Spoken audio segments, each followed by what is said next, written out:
Very tense night after the grand jury's decision not to indict police officer Darren Wilson in the shooting death of Michael Brown.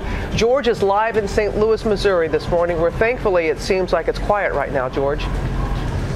Right now, it does appear calm, Robin. That is right. But boy, last night, chaos. The reaction was swift. It was violent. Shots were fired. Protesters set fire to buildings, looted businesses throughout Ferguson. National Guard marched in. Tear gas was used. And look at those police cars burning after the National Guard comes in.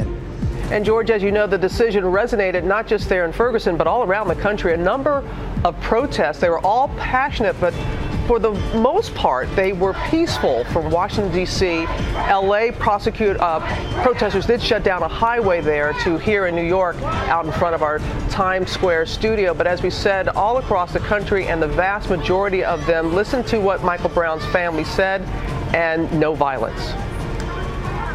And Robin, take a look at the front page of the St. Louis Post-Dispatch this morning. So much anger and anguish here. The St. Louis police chief said the fabric of our community has been torn apart. You see this map, the worst violence was concentrated in a small area of Ferguson. Alex Perez is there now. Good morning, Alex. Good morning, George. Authorities say these were some of the worst protests they have seen since this ordeal began back in August. Now, I want to give you an idea of what many people are waking up to here in Ferguson this morning. Take a look at this here. This was a strip mall building. As you can see, the windows completely shattered here. Over on the end there, firefighters are still battling hot spots. The building still smoldering from a fire. Overnight, the streets of Ferguson, Missouri, descending into fiery chaos. A violent clash between police and protesters in the aftermath of that heated grand jury decision, clearing Officer Darren Wilson in the shooting death of 18-year-old Michael Brown. No probable cause exists to file any charge against Officer Wilson. Brown's mother emotional in the streets after learning her son's killer would be a free man.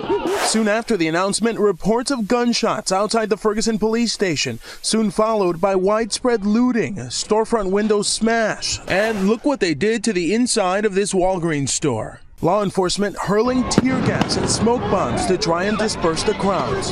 Guys, now, I can't, let's go. From the White House, President Obama calling for calm. Hurting others or destroying property is not the answer.